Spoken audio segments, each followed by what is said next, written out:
সালম, বসুন্ধরা বিভিন্ন সময় আমরা দেখেছি বিভিন্ন গ্রুপকে আপনার হাজার হাজার কোটি টাকা ভ্যাট মুকুব করে দেওয়া হয়েছে।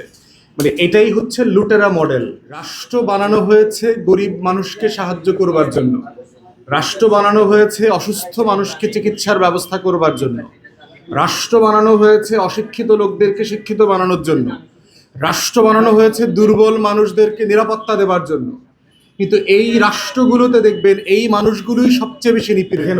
ওই টাকাটা তো লুট হয়ে গেছে। যে টাকাটার কথা আপনি বলছেন যে সালম, বসুন্ধরা বিভিন্ন সময় আমরা দেখেছি বিভিন্ন গ্রুপকে আপনার হাজার হাজার কোটি টাকা ভ্যাট মুকুব করে দেওয়া হয়েছে। মানে এটাই হচ্ছে লুটেরা মডেল, যে রাষ্ট্র বানানো হয়েছে গরিব মানুষকে সাহায্য করবার জন্য, রাষ্ট্র বানানো হয়েছে অসুস্থ মানুষকে চিকিৎসার ব্যবস্থা করবার জন্য, রাষ্ট্র বানানো হয়েছে অশিক্ষিত লোকদেরকে শিক্ষিত বানানোর জন্য, রাষ্ট্র বানানো হয়েছে দুর্বল মানুষদেরকে নিরাপত্তা দেবার জন্য। কিন্তু এই রাষ্ট্রগুলোতে দেখবেন এই মানুষগুলোই সবচেয়ে বেশি নিপীড়িত। অতএব যাদের জন্য রাষ্ট্র বানানো হয়েছে লড়াই করে, যুদ্ধ করে, রক্ত দিয়ে, তারা সেই রাষ্ট্রের কোনো বেনিফিটটা পাচ্ছেন না।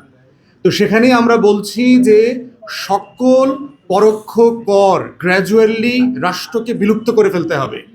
পরোক্ষ কর থাকলেই হচ্ছে রাষ্ট্রে বৈষম্য তৈরি হবে, গরিব মানুষের উপরে করের প্রেশার বাড়বে।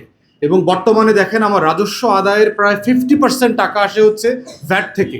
মানে মধ্যবিত্ত, নিম্নবিত্ত, শ্রমিক, রিক্সাওয়ালা, টং দোকানদারের টাকা দিয়ে রাষ্ট্র চলছে। আর বড়লোকরা হচ্ছে আপনার আমার রিজার্ভ থেকে সে রেয়াতি টাকা পায়, বিলিয়নস অফ ডলার।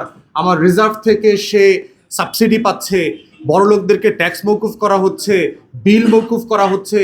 এই লুটেরা মডেলের অর্থনীতি থেকে আমরা মুক্তি চাই। এজন্যই তো গণ অভ্যুত্থান। এই ইনসাফের জায়গাটা তৈরি করবার জন্য হচ্ছে সকল পরোক্ষ কর থেকে রাষ্ট্রকে প্রত্যক্ষ করে যেতে হবে। উপার্জন ভিত্তিক কর, যিনি বেশি আয় করবেন তিনি রাষ্ট্রকে বেশি দেবেন, যিনি কম আয় করবেন তিনি মোটেই দেবেন না।